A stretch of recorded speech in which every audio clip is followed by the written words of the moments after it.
શીલ પ્રભુપાદના ઉપદેશ અનુસાર ભક્તિમાં પ્રગતિ માટે જીભ પર નિયંત્રણ મેળવવું સૌથી વધારે આવશ્યક છે.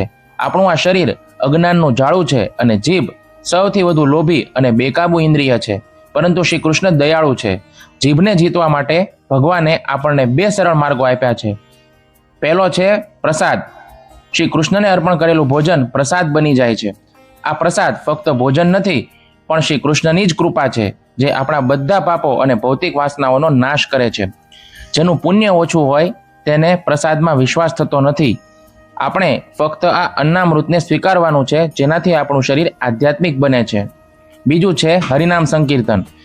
પ્રસાદ દ્વારા જીભને નિયંત્રિત કર્યા પછી બીજું કાર્ય છે તેનો ઉપયોગ હરે કૃષ્ણ મહામંત્રનો જપ કરવા અને રાધા કૃષ્ણના ગુણગાન ગાવામાં કરવો.